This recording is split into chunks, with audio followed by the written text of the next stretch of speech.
Welcome, everybody, and thank you for joining us today.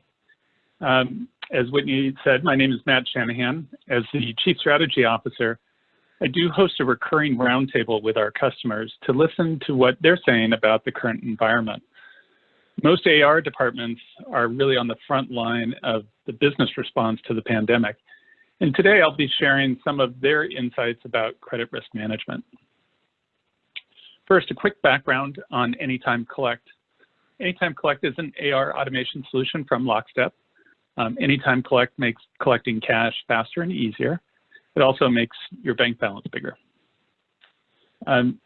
Anytime Collect is in use by over 170 companies globally and has more than 10,000 users of our application and online account management. We've got you covered in terms of integration. We are the leaders in integration, and these are just some of the systems that we have direct integration to. We're adding more all the time. So let's jump into our topic. Credit-based sales remains the majority of transactions in business-to-business today. As of June 2020, B2B credit sales, at least in the US, made up 53% of trade. These credit-based sales have both real and opportunity costs. Let's look at those. The real costs of credit-based sales includes the cost of credit, or in other words, the interest that you could have been earned had that cash been in a bank account. There's the personnel costs for invoicing and collecting that cash. This involves not only accounting, but also other departments that may help in the collections process, such as sales, account management, and even support. Support oftentimes gets calls just about their bills. Who should they talk to? Where can I find them? All that kind of stuff. Then there's payment processing. There are fees associated with whether it's a lockbox, ACH, or even credit card processing. They all have different fees and they vary based on that. Then you may wish to incentivize early payment. That usually comes with a discount. And the final category is obviously defaults. It results in uncollectible debt or an expense in the form of credit insurance. So together, these costs can range anywhere from 2 to 6% of sales. And so thinking about that and using the right approaches in all of that is very important to managing those costs. And then there's an opportunity cost. That's really what we think of as trapped working capital. When your cash is locked up, you're not able to invest in the business. So that's that opportunity cost. You could have invested, but you don't have the cash. And then consequently, if it's locked up, you may need to secure credit, a loan, or outside investment. Again, then costing you, rather than earning cash from operations, it's costing you on that. And this is really where the biggest risk to your workflow is. Because we know cash is king. Nearly 30% of companies that close their doors fail due to cash flow issues alone. And according to Fin Pacific, 70% of companies that fail are actually profitable when they close their doors. So managing the credit risk is critical to keeping the cash inflow ahead of the cash outflow to stay open for business. So credit-based sales creates cash flow risk because the inflow has to be ahead of the outflow. Late payments are simply the #1 and often the most frustrating reason for cash flow shortfalls. And thus the #1 reason that companies will close their doors. Not adhering to credit terms can also be an issue. Customers may decide to pay by check rather than the agreed upon term to pay electronically. In doing so, they are delaying the time until cash is taken from their account and put into yours. Customers could simply default just by refusing to pay, possibly over a dispute, or because of their own liquidity issues. Not keeping customers within their credit limits also has a risk because it increases the risk of late payments and defaults further on down the road. And currently, 76% of companies manage all of this customer credit risk in-house. Now, that's one of the first polls we wanted to take, is just to know how many people here are managing credit risk in-house.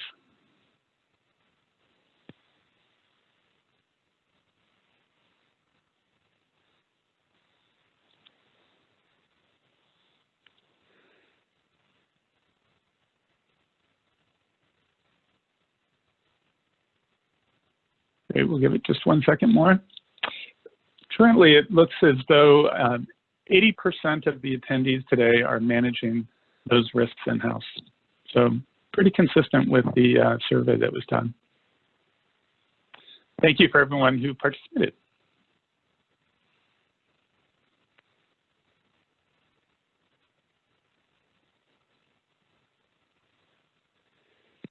Then you add a pandemic to all of these dynamics. How are customers hit by that? How will this change their liquidity and their accounts payable policies? Will defaults increase? Then there's the issue of remote work delaying payment.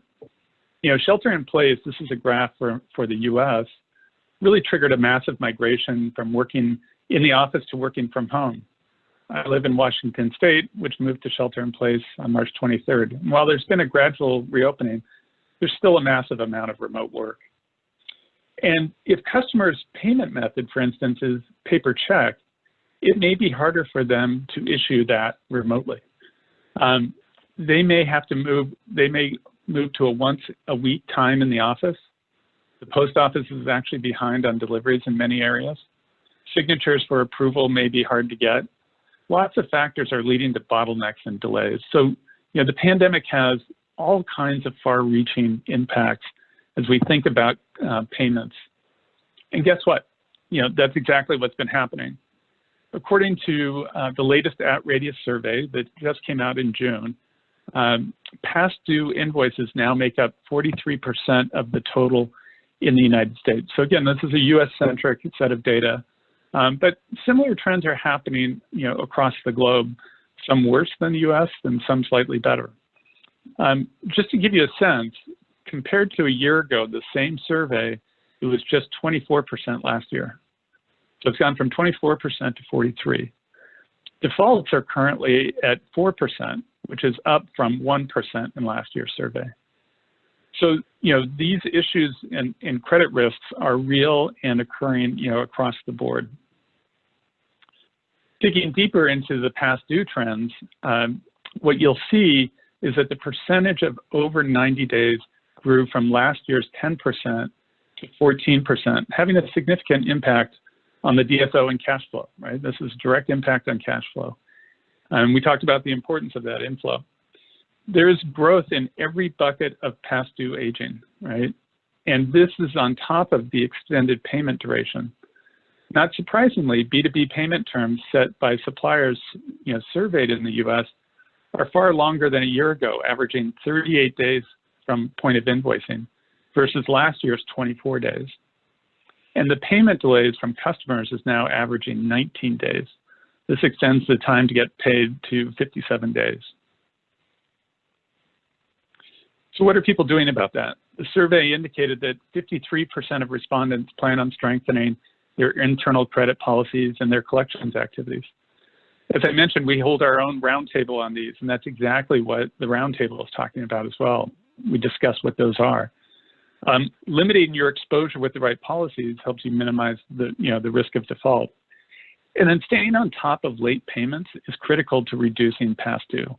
Getting those late payments involves staying in frequent contact with your customers, following up on past due items immediately. And the sooner you talk with the customer, the more they realize you're serious about being paid on time, and they'll respect that.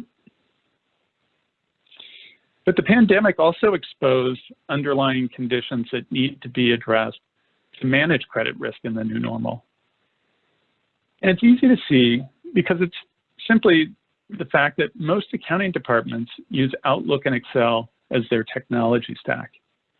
And the problem is office productivity apps have no monitoring, no automation, and no reporting. With no monitoring, changes in customer payment behavior can't be flagged for follow-up. With no automation, it means that promise tracking, expectation management, and dispute resolution is all manual. With no single source of data for all of this, reporting into the status of payments and the risks associated with that really becomes stale quickly because it's too hard to keep it all up to date. So this has really come about because of the fast-moving nature of what's occurred around collections. We do have our second poll question that we wanted to go through, and that's really around your use of Outlook and Excel.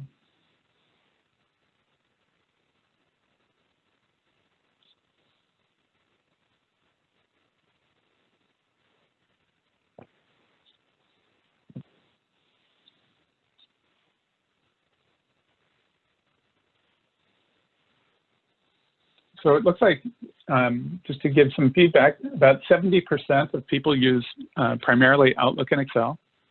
14% of the attendees are sometimes, and then 14% don't use it. So again, thank you for participating.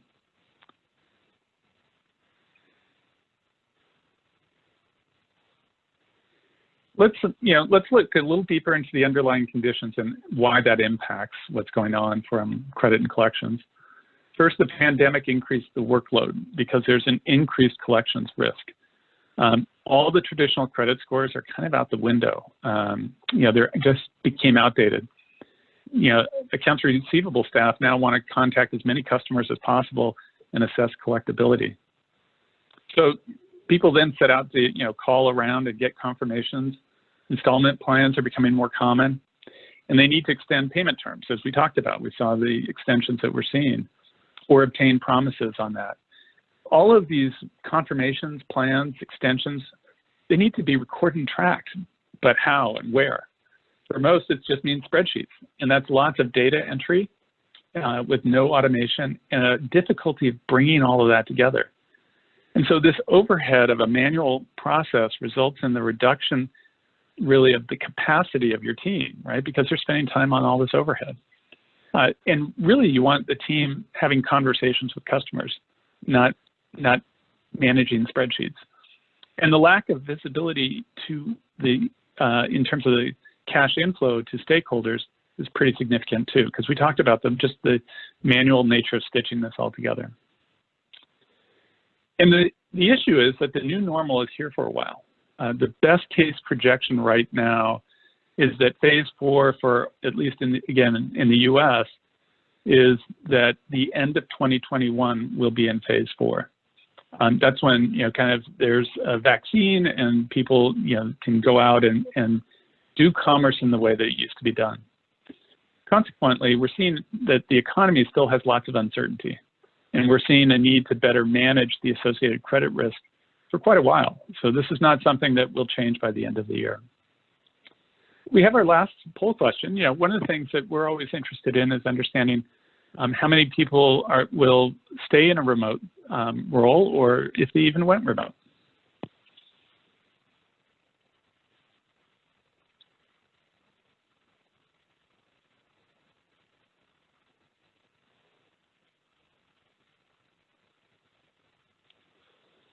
So just some numbers are still changing a little. So some quick feedback. It looks like about 2/3 will remain either full-time remote or part-time remote, and 1/3 will go back to the office. Thank you again for sharing that with us. We're always interested in understanding the dynamics for different companies. One of the things that I'll encourage is, certainly we have a credit risk management guide white paper that's on our website for details of kind of a broader set of credit risk management questions. I encourage you to download that and use it as a resource. In this webinar, I'll be focusing on the specific changes that we're seeing required by the new normal. So to manage your credit risk in the new normal, you need to, as we talk about, strengthen those policies and process. We'll look into some of the ones that we're seeing as a best practice. As I mentioned, that customer community discussion is where we can listen to what's working, what's not for different people. Also, our customer success team works directly with customers to optimize their process, and we get a lot of feedback through that. Here's some of the key learnings. Adjust your credit terms, segment your customers, modify collections policies, and modernize your process. So let's look into these. Adjusting credit terms lets you reduce risk in advance of a credit-based sale. Reducing your risk exposure by lowering credit limits, especially in the cases where they have historically not been used, is a great first start. And also, if they're a new customer, don't have a high credit limit for them. Shorten the payment period. Customers may still want to negotiate a longer payment period, as we saw, but the smaller that initial payment period you put out is, you're starting from a lower number in that negotiation, which will keep it lower overall. Incentives can be used to speed up the payments, as we talked about, to be faster than normal. For customers that are chronically late in paying their invoices, adding a late fee to your invoice can help add urgency to the deadline. But if you're doing that, make sure you have clearly stated that intention up front. Charging late fees, as we all know, has a potential to harm your relationship. So it's important to balance the risk reward in doing that. For larger purchases, really think about that, especially if it's going to be something that puts you at more risk, decide how to maybe get a letter of credit so that you can make that decision a lot easier. Look at direct deposits. The nice thing about direct deposits is generally those get scheduled ahead of time because of the way they have to run that, and they deposit into your bank account on the due date. Not only are they faster, but they're just more reliable as a payment mechanism. And then getting some cash up front is also a great means. First of all, it creates instant cash flow, but it also ensures that your customers are serious about paying on time. The amount of the initial payment will likely vary for different customer segments and different scenarios, but building that in as part of the overall credit sale is a really healthy way of sort of getting an insurance policy on your own sales. The one-size-fits-all set of credit terms doesn't work in reality. Segmenting your customers will make the terms sort of balance the risk for those different relationships in different segments. Some of the factors can include their history with you. If they're a longtime customer and they have very reliable payment terms or payment history, then you should be doing something that is continuing to lock in the relationship that's there. The industry they're in, we talk to people who say they've looked at the hospitality industry as one that's riskier, or the food business. So thinking about where is there risk, then you may want to change those credit factors there. Their geography. If you're doing international clearly has a different set of risks associated with them. And then, as we talked about, even their payment method. One of the things that we've seen starting to become a best practice is the use of auto pay. So what organizations are starting to do is, if a customer will agree to auto pay, they will extend a longer payment period than those who pay by check. And so they're just saying different payment methods will get different periods. So those payment periods can really move around. So segmenting your customer along the lines of just their demographics and also their time with you as a customer, as well as their payment methods, turns out to be a healthy way to go. Think about your policies for engaging customers. Relationship building is critical. People do business with people. Give customers a call to check in. That's one of the things that we've heard of a lot lately. Check in ahead of a due date, especially your big customers. The pandemic has put pressure on everyone. Approvals are harder to get. If they use checks, they're harder to get cut, that we talked about. Make sure they're doing okay. It goes a long way to let them know you're there to help if needed. Being empathetic will be important when they're deciding who gets paid first. Use these check-ins also to get confirmations of invoice receipts and status. Then make sure you're staying on top of late items and follow up quickly. Consider really shortening your time to a first call. The longer a payment sits, the more likely it is that you won't receive the full amount. Frequent contact, when handled in a polite and professional manner, will likely move things along. It's been proven repeatedly that the squeaky wheel gets the grease. So it's something to think about. While installment plans aren't optimal, getting something is better than nothing. And it also shows a willingness to pay off, just as we talked about sort of that prepayment. If they're willing to pay a portion of it now, they'll probably negotiate in good faith to pay the full amount off later. The final thing to think about is really modernizing your collections process. Modernization really comes in three forms. One is automated customer communications. How can you have automated rules to present, invoices to customers, to remind them, to indicate past due, to send out statements, to be in communication with them all the time. There's also collections activity management. So rather than using Outlook to run all your activities, be able to manage them in a central place as a team and have visibility between everybody and know who's on first. Also something that is able to trigger what is the next best activity to be done. Be able to track that. Automate things like grabbing information pre-call, recording notes post-call, rather than having to update spreadsheets. And then having dashboards and reports that are always up to date and visible to the stakeholders.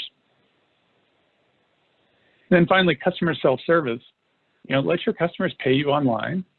Let them get their invoices easily, get statements, record promise to pay. All of that can be managed online, saving you time and accelerating their payments in. And just to give you a sense of how that works together, this is a little bit about how our system works. So with Anytime Collect, we directly connect with the ERP and your customer relationship management system to collect all the necessary data needed for the credit and collections process. On top of that, there's a business rules engine that we call AR sequencing. It's really looking at the aging of the invoices and customer status and using that information to actually trigger automated communications to your customers. Those automated communications can be email, they can be SMS, they can actually be automated calls. Those automated communications are really asking the customers to come back and use a customer self-service portal where they can pay online. So in a perfect sense, you're getting this fully automated collections process. And that works for the majority of your customers. So you can see that you can really get some efficiencies that way. Now, if customers are having liquidity issues or there's a dispute or any of that, the rules engine can actually queue up an activity and assign it to a collector who can then reach out and start to work with the customers to resolve the issue. So this is really what a modern collections process looks like and how it can operate very, very efficiently. We'll give you some benchmarks. We do our own benchmarking as well. We benchmark what is the impact of these kinds of technologies on the credit and collections space. So just in the case, for instance, of automated communications that we talked about, reminder statements, past due notices, when we compare pre and post implementation of these automations for our companies, we're seeing an average days delinquent of 39 days prior to using automation. With the use of the automation, we're seeing a 53% drop down to 18 days of average days delinquent. So in the new normal, we talked about communication as a critical success factor. Knowing that you're on top of your collections and that your customers are hearing from you in a timely way is really important. And so that makes automation a necessity. The other benchmark we looked at was the importance of the human touch. As we said, AR is a customer relationship role. When we ask our community what they find rewarding, they say two factors: building relationships and helping others. In this data, you can see, again, that the impact of automated communications, which is really this one over here on the left-hand side, compared to a fully manual one, that the past due is better with the automated communications as a majority. But what we found is if you find the right mix between both automated and collections team, that will actually drop even further the past due. So again, the importance of that human touch is really critical, and mixing both automated and human touch together is what works the best. And the final thing, just talking through each of these, when we think about customer self-service, one of the big things, we talked about payment methods. We heard that paper checks increase past due and average days delinquent. So we examined that part of it by looking at online payments and the impact. And you can see online payments compared to people who weren't using that saw a drop of 14 days in average days delinquent and an 8% drop in past due. So these are things that you can think about. It's not only the, in the case of customer self-service, not only the online payments, but also access to the other information they need to process your invoices. So as we showed, throughout all of this, you can have a dramatic impact on your DSO depending on how you manage your credit and collections. That will result in increased working capital, which means you'll increase the cash from your operations. Using modern technology, you'll free up staff time to focus on more conversations with customers. And all of this goes straight to the bottom line, so you're going to increase shareholder value. So we'll open it up for Q&A, but I also wanted to let everybody know we're doing a virtual summit in September. It's called Connected 20, and it's really about kind of where's the future of AR and AP. It's a free virtual summit, and you can register for it at connected20.com and get more information about what will be in there. It has a description of the sessions and what we'll be doing. And with that, I'll open it up for questions and answers.